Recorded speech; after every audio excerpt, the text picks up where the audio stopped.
We've all heard of mermaids, but here in the Orkney Islands there are many other creatures of folklore inhabiting these waters. There's the mother of the sea herself, the great sea devil, which is a kind of hideous monster.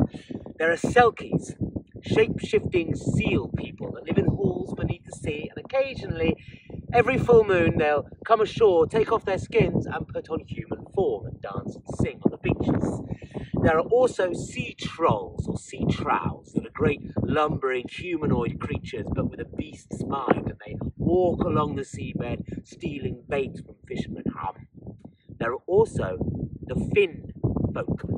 These are humanoid but intelligent race of people that also live in halls of coral and pearl beneath the sea, just like selkies.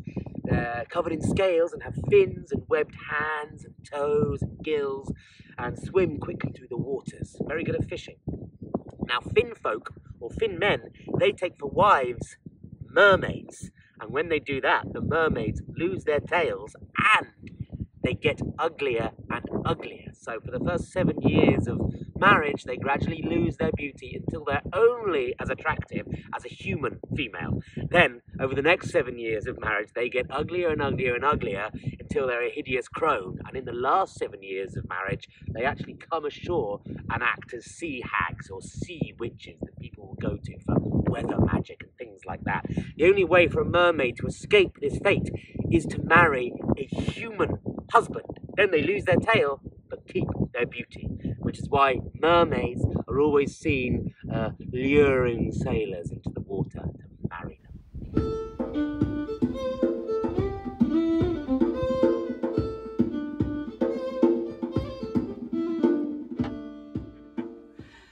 So, my friends, this is a story about the Finn folk. And this is a story very specific to the Orkney Islands. Specifically, this is about how the Finn folk were driven off from the island of Eynhallow, which now sits right in the middle of the Orcadian archipelago. But once upon a time, the island was a mystic, magical island that would float around, invisible to human eyes, all around Britain and Ireland, sometimes way off into the Atlantic. And this island of Eynhallow, which you can see here, was the summer home of the Finn people, the Finn folk. Sometimes called Hilda-land, the summer lands. See, most of the time the Finn folk would live in great cities beneath the waves, Finn folkaheme. And these were made of glass and were sort of magical cities, very advanced cities, sort of Atlantis-like, that were beneath the waves. But in summer, they would come and live on some of these floating islands, and they would sometimes float near human settlements, and they would come and steal from the human communities. So, this story is about the rout of the Finn folk from Eynhallow. Long ago, but not so long ago, there lived a man called Thor. And he lived on the main island of Orkney. Now, Thor, just like his namesake, the Norse god Thor, was a strong man, and he had a wife that he loved very, very, very much. And with that wife, he had 3 sons that, like him, were strapping young men. But sorry day, one day his beloved wife died. And after the necessary period of mourning, Thor took a new wife.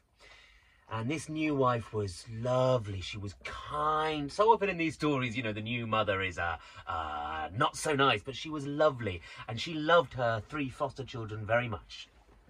Now, one day, Thor and his wife, they were foraging at low tide for kelps and seaweeds and gutweeds and cockles and things for their meal. And Thor noticed that his lace on his boot had come untied. So he sat down on a rock to tie up his boot. His wife, meanwhile, was near the shore.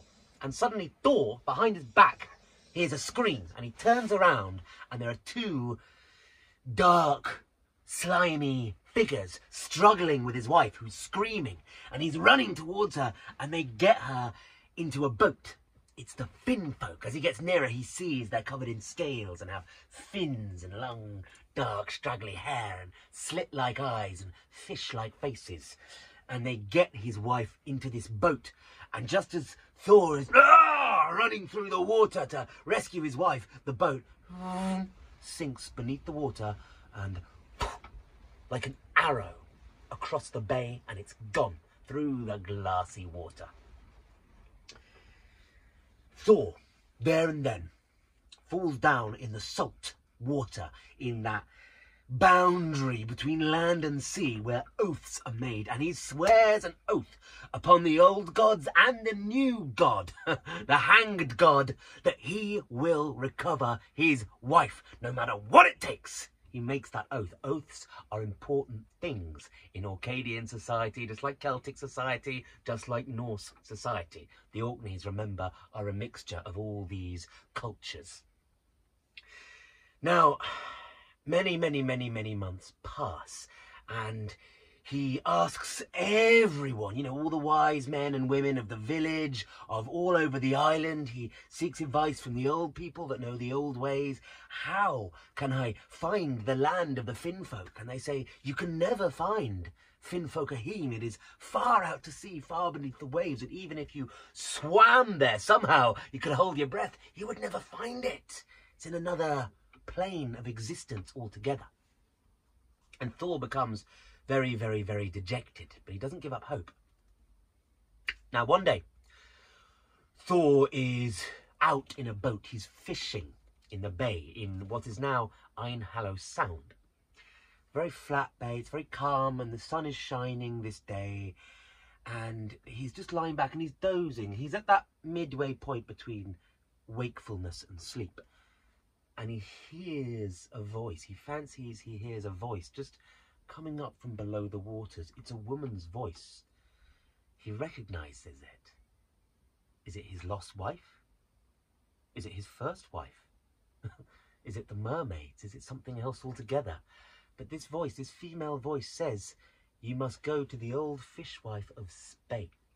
She will tell you how to find the island of the Finn folk, Hilda-land, their summer isle. There you will find your beloved. Thor wakes up. Was he dreaming? Anyway, the fishwife of Spey, he remembers that piece of information, and he rows as fast as he can back to shore, and he charts another boat across to Spey, another island in the Orcadian archipelago, and he finds the old fishwife there. Just so happens this old fishwife was once a mermaid. Remember, she had taken on human form because she had taken on a human husband who had long ago died, and she had become a kind of a sea witch. She knew all the secrets of the sea, and she hated the Finn folk. Finn folk don't treat their mer women very well, if you know the old folklore. They're always trying to get away from them. So she was willing to give this human man, Thor, the information he needed, and it was this. She said, in 9 months' time, very important number in Norse folklore, 9. In 9 months' time, the floating invisible island of the Finfolk will be coming right through the Orkney Islands, but it is invisible to human eyes, unless for the next 9 moons, on full moon, you go to the Odin Stone. The Odin Stone is, or was, it's been destroyed by a farmer in the 19th century, but it was part of the Ring of Brodgar and the Stones of Stennis, part of that ancient Neolithic complex. And it is a stone right in the middle with a hole through it, a hagstone. Now, usually in folklore, in the old ways, if you've ever found a stone on a beach with a natural hole drilled through it, it's a very special thing. Keep hold of it.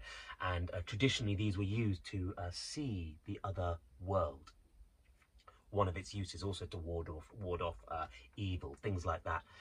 So this old fishwife, this old sea witch, said to Thor, For 9 moons, 9 full moons, you need to go to the Odin stone and walk counterclockwise on your knees, scraping them red raw all the way around that Odin stone in the light of the full moon at midnight.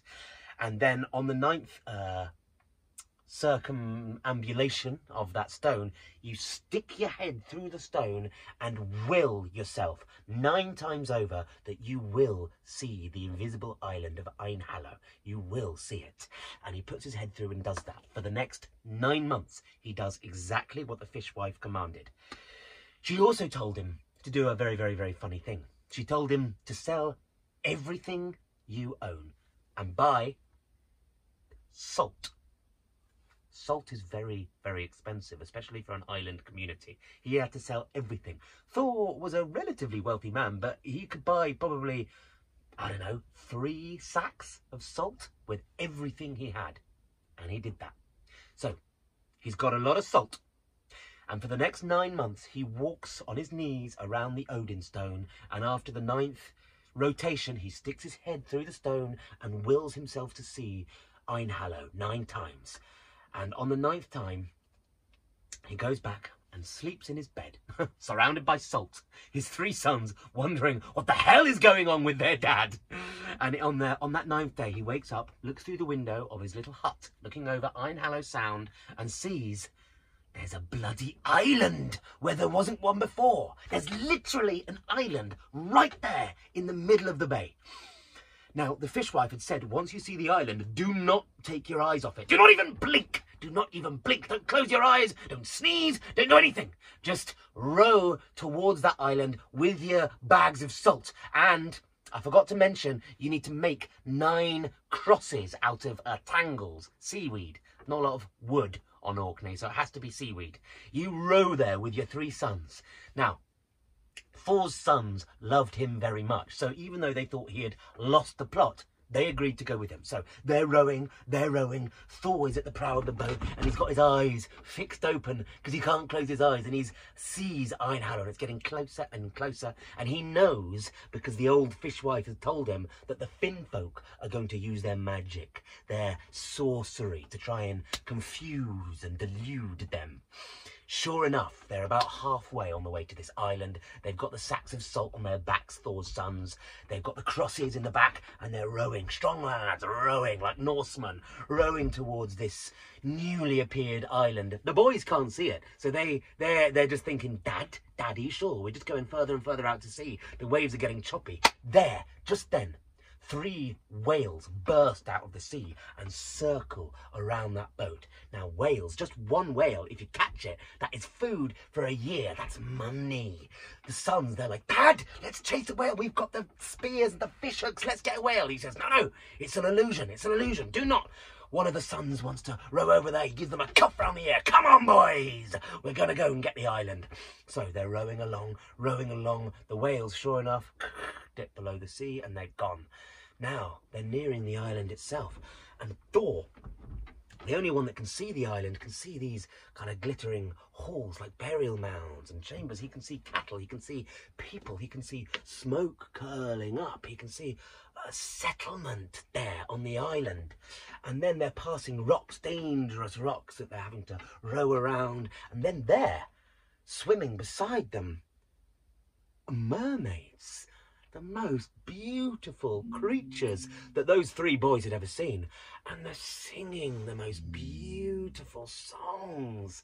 Now, Thor, he only has a mind for his beloved wife that he's lost. So their beautiful, melodious music, their siren calls are wasted on his ears. But those 3 strapping young lads, you know, they're unmarried and, you know, fishtails or no fishtails, they're up for a bit of it, all right?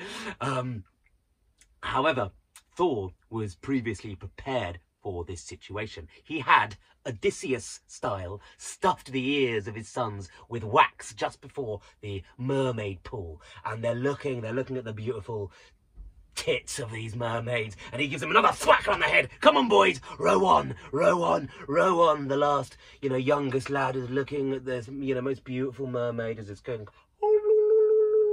but more beautiful than that, to this young lad. But they row on past that allure of the mermaid. Come on, Nero boy.